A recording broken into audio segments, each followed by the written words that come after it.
bachcho, so today we are going to discuss third case of electrolysis, that is electrolysis of aqueous compound using non-inert or active electrodes. Before this, we have discussed case one, that was the electrolysis of molten ionic compounds, binary compounds. And second was the electrolysis of aqueous compounds, aqueous solution using inert electrodes, carbon or graphite.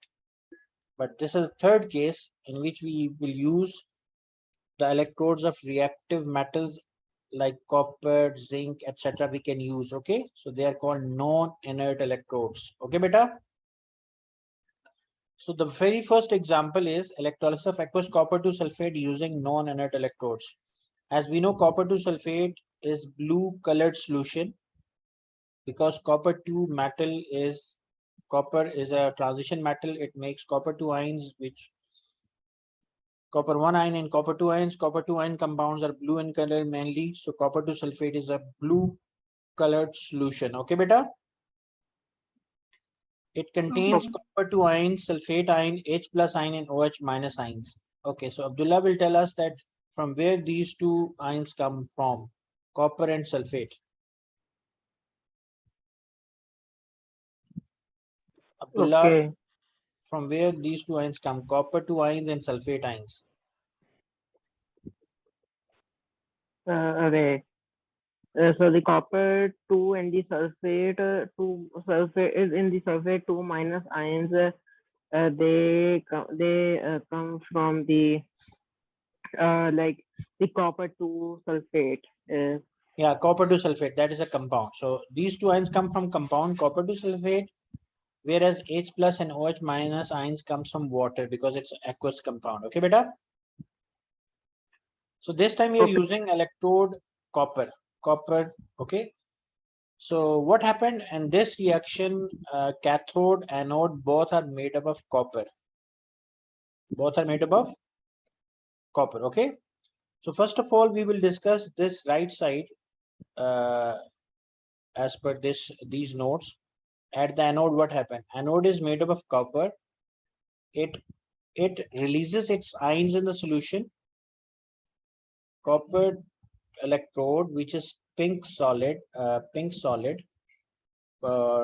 brownish pink in color, you know, its strip or its rod will lose its ions in the solution, adding copper to ions in the solution with the loss of electron.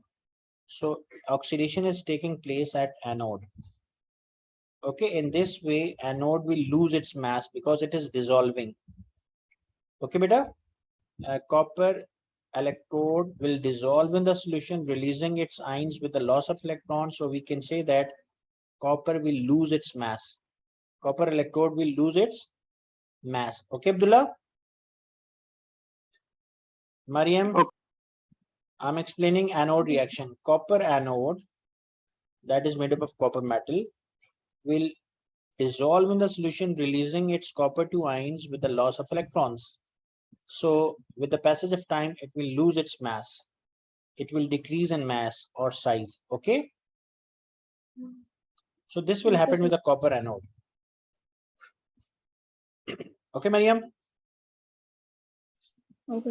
Whereas what is happening at the cathode? At cathode, copper 2 ions from the solution discharge by gaining electron instead of hydrogen, because as we know, copper ions are below hydrogen in the reactivity series. Copper 2 ions are below hydrogen in the reactivity series, so they have more ease of discharge.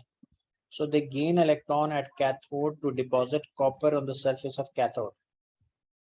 So it means that a cathode is already made up of copper, but more copper will deposit on its surface, so it will increase in mass or size. Okay, beta? Okay. Copper 2 Okay. ions gain electrons at cathode, depositing copper on the surface of copper cathode. So cathode will increase in its mass. Okay, beta?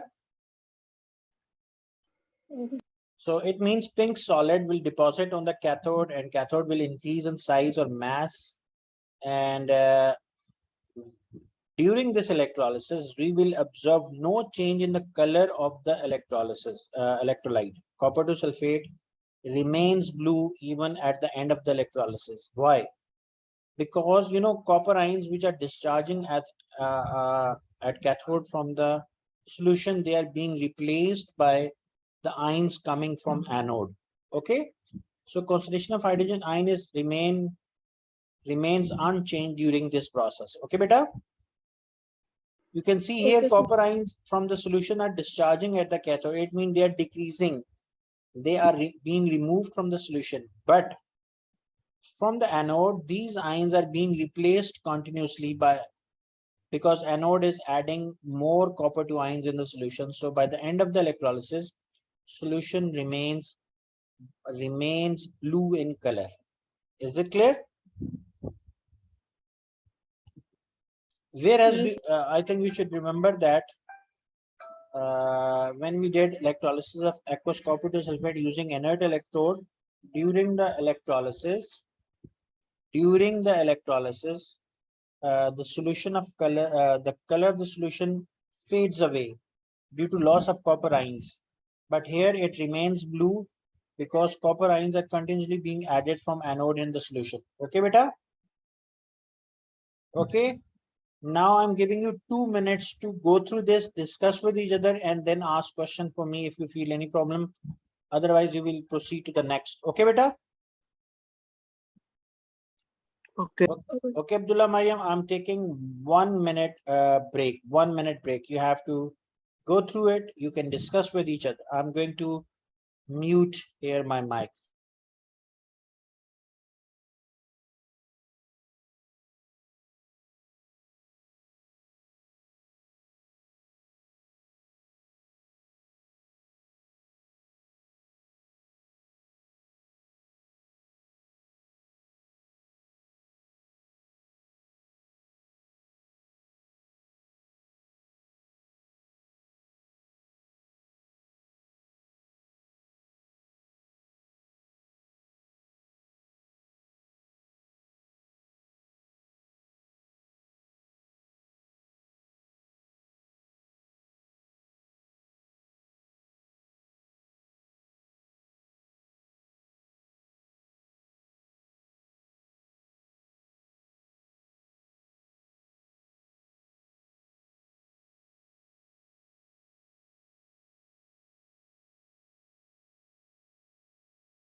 Yes, beta, have you gone through this? Mariam, any question? Any problem?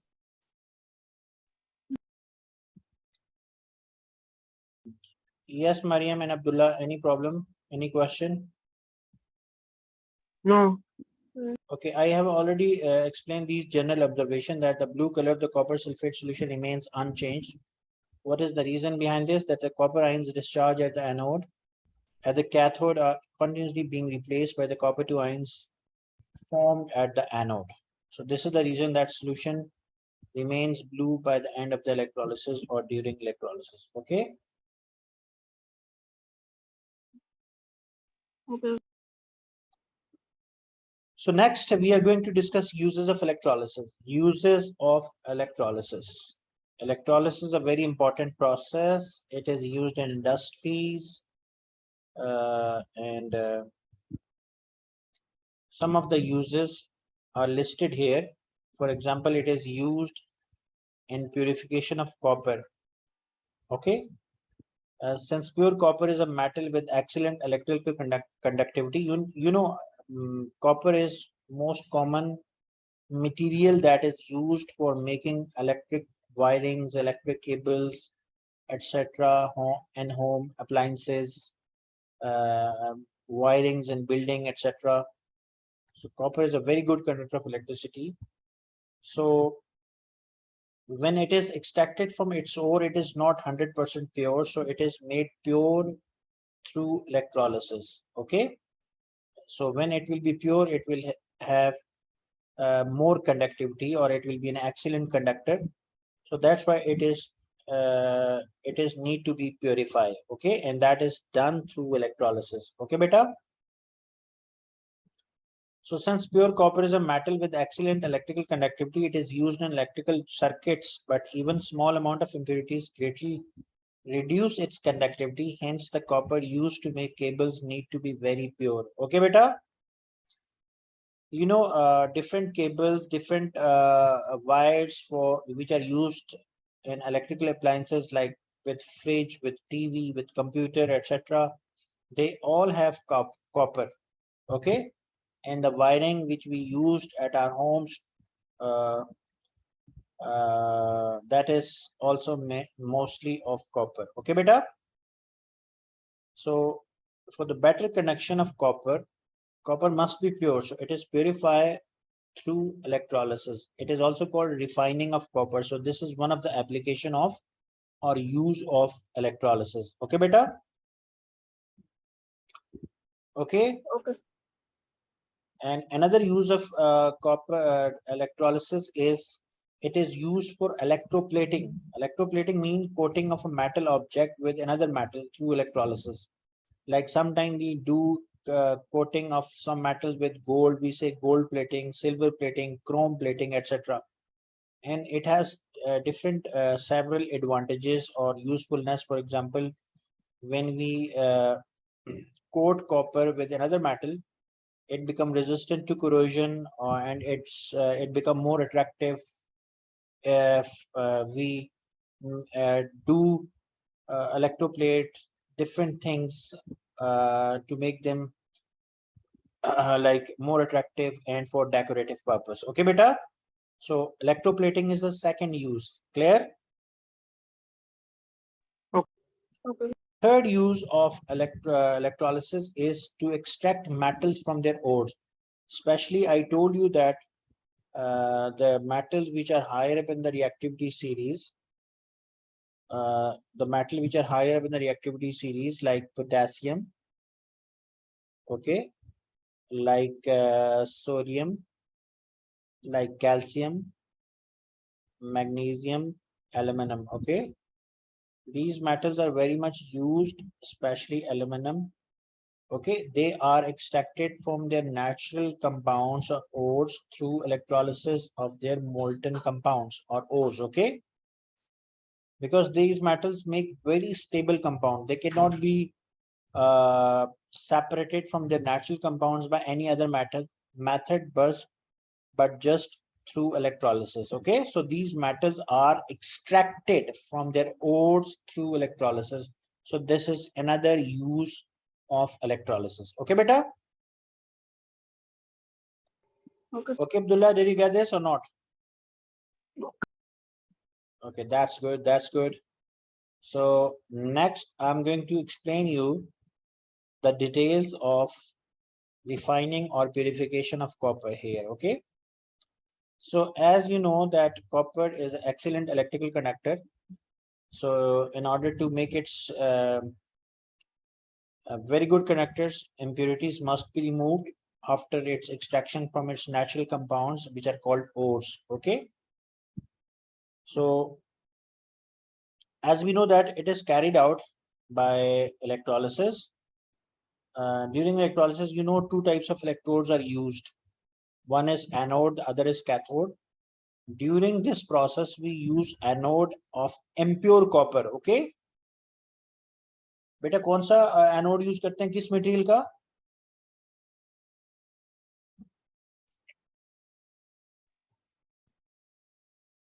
Yes Mariam.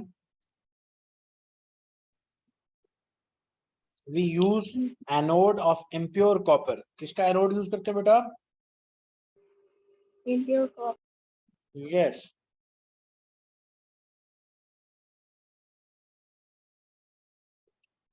We use impure copper as anode and pure copper as cathode.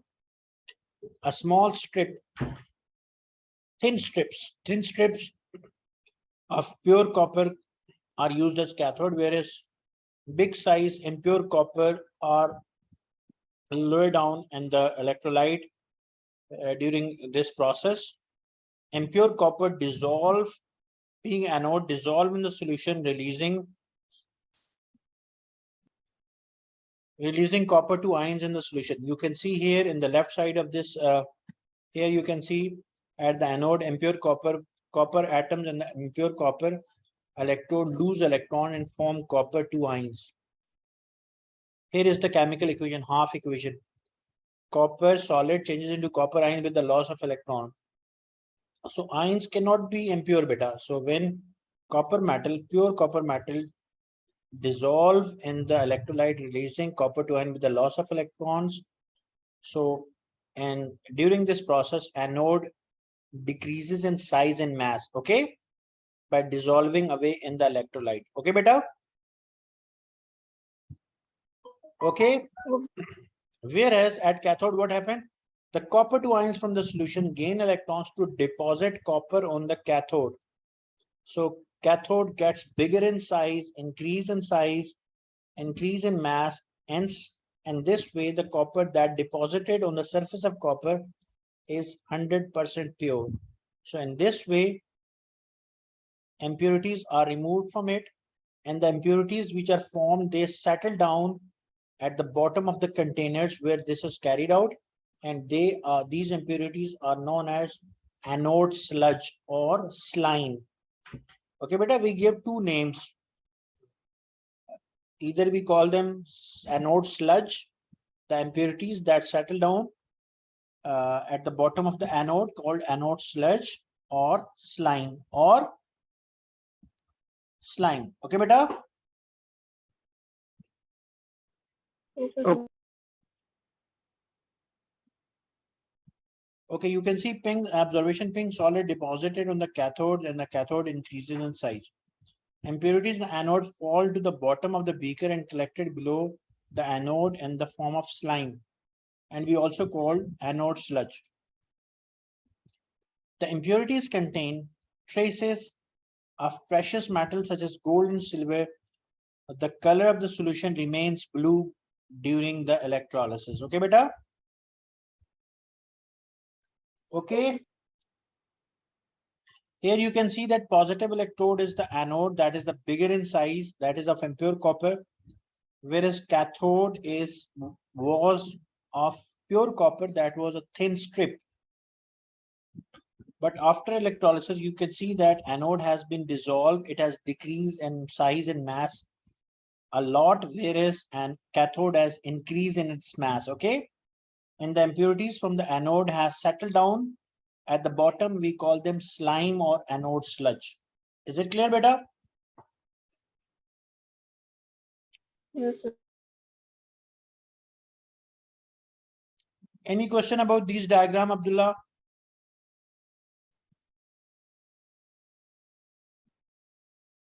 No. Very good. So once again, I'm going to repeat this, beta. For purification or refining of copper, impure copper is used as anode and big size blocks are used, whereas pure copper is used as cathode in the form of thin strips. Okay. The impure copper anode dissolve in the solution, releasing copper 2 ions, and these two copper ions are attracted towards the cathode where they gain electrons to deposit pure copper, and the impurities from anodes settle down at the bottom. We call them anode sludge or slime. Sometimes they are of precious metal like silver and gold, etc. Okay, beta? In this way, we purify the copper, and this is also known as refining of copper. Refining of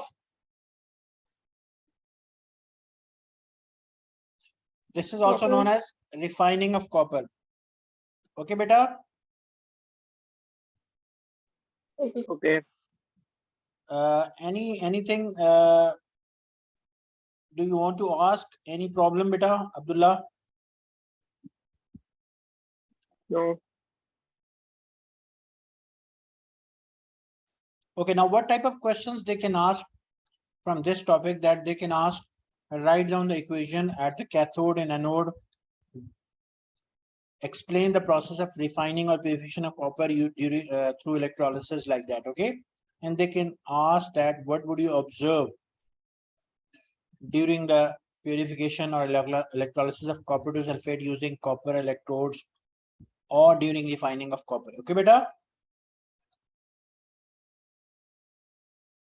Okay.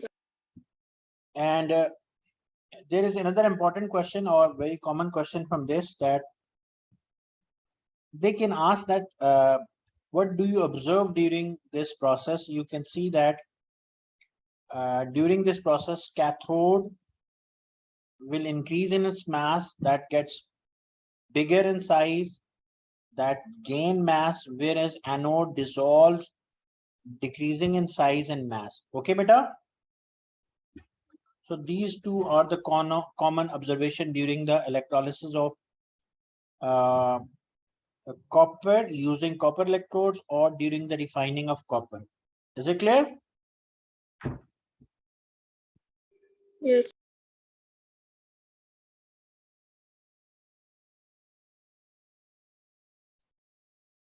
So beta, go through this please from your book as well. I'm going to switch off this class now, because timing is we have less than 9 minutes now. I'm going to start the new meetings within 2 minutes. Okay, beta? Okay. Okay, that's all for today for this class. Thank you very much. Join me after 2-3 minutes. Okay, beta? Okay. Allah Hafiz.